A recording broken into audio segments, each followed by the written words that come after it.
Bom dia, pessoal. Hoje nós vamos ter uma aula especial, uma aula matemática. Um aluno mesmo que perguntou, na verdade, né? Ele falou que como que o yoga pode ajudar para dor lombar, né? Dor na lombar. Então eu falei, vou fazer uma aulinha, porque é uma coisa bem recorrente, né? E então, como é que é? Eu vou primeiro falar algumas coisas teóricas, tá? Para vocês terem noção. Porque na verdade o importante é que a gente trate a causa sempre, né? Se você está com dor lombar e toma um anti-inflamatório, um relaxante muscular, você vai passar a dor, mas a causa continua lá. Então, por meio do yoga, algumas ferramentas do yoga, algumas coisas a gente consegue ajudar nessa questão da lombar, tá? Outras não. Outras você precisa, de repente, de um fisioterapeuta, alguma coisa assim. Um médico, né, propriamente dito. Mas quando que o yoga vai poder te ajudar? Vamos lá. Por que dói a lombar, né? Essa dor na lombar, geralmente, não estou me referindo à dor na coluna, tá? E sim a dor na lateral, assim, parece que é na coluna, mas é um pouquinho mais pro lado, que são nos eretores da espinha, os multífidos. Isso pode acontecer, ou por conta de você ter um desequilíbrio nas musculaturas do core. O core é o quê? É a musculatura que estabiliza a sua coluna, para não ficar nem para um lado nem para o outro, porque a coluna ela tem um centro, você tem toda aquela parede que recobre ela, né? Isso esse conjunto todo de musculatura é o core.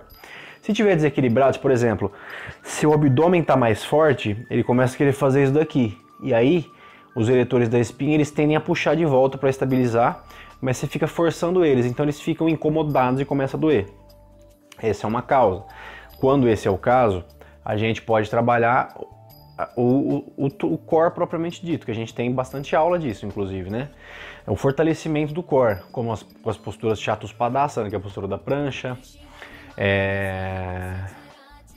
as pranchas laterais, por exemplo, né? Tem várias posturas que a gente trabalha core. Navasana, por exemplo, né? Postura da barca. Ou então pode ser quando também que pode acontecer dor na lombar. Encurtamento em outras musculaturas, como o ilho-psoas. A gente também sempre fala do ilho-psoas, né, que é o músculo da alma, pro yoga. O ilho-psoas, ele se insere na coluna, também na coluna. Então, se ele está encurtado, ele vai puxar a pelve e com isso ele puxa a coluna lombar junto. Então, isso cria um estresse também na sua lombar. Junto disso, você pode ter, além desse encurtamento ou de ilho-psoas, de reto femoral, de sartório até um pouquinho, que é outra musculatura também na região, você pode também ter um enfraquecimento de assoalho pélvico, tá? Que aí, via fáscia, como esse assoalho pélvico está fraco, se você tem alguma gordura visceral e as próprias vísceras, elas empurram para baixo e aí você tem esse estresse na coluna também. Via fáscia, você consegue transmitir essa projeção, né, essa tração para frente. Como que a gente trabalharia isso? As posturas que vão alongar o ilho-psoas, Virabhadrasana 1, que é a postura do guerreiro 1, postura do rei dos dançarinos também ajuda, Kapotasana, a postura estendida, todas essas ajudam a alongar. É muito diferente, e claro, o assoalho pélvico que eu falei para fortalecer, a gente fazer as posturas, trabalhar bastante mula bandha, compressão dos esfíncteres do ânus da uretra. Durante a prancha, durante as posturas de flexão também vai ajudar bastante.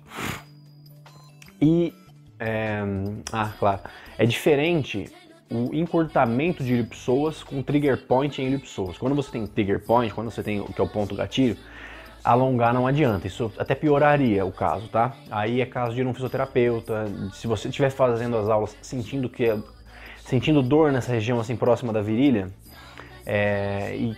e que não está ajudando, pode ser por conta de um trigger point na região, que aí você tem que fazer para fazer quiropraxia para ele liberar para você, tá? Quando é só encurtamento, alongar ajuda a resolver. Outra causa também pode ser às vezes de você ficar muito sentado, e na verdade isso a gente vai usar para todos os casos, tá? Porque sempre que tiver tensão nesses multífidos,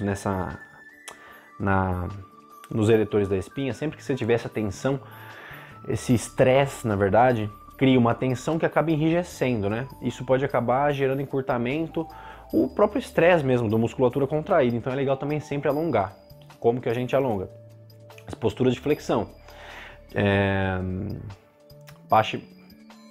Paschimottanasana, a postura da pinça, Uttanasana, que é a pinça em pé, e várias outras flexões que a gente pode fazer. Kapotasana, por exemplo, a gente pode fazer com flexão. Todas as flexões e as rotações vão ajudar a dar uma aliviada nessa tensão, tá? E aí é isso. Tida a aulinha, vamos para aula teórica, vamos para aula prática então, tá? Acho bom tá todo mundo acordado ainda, hein?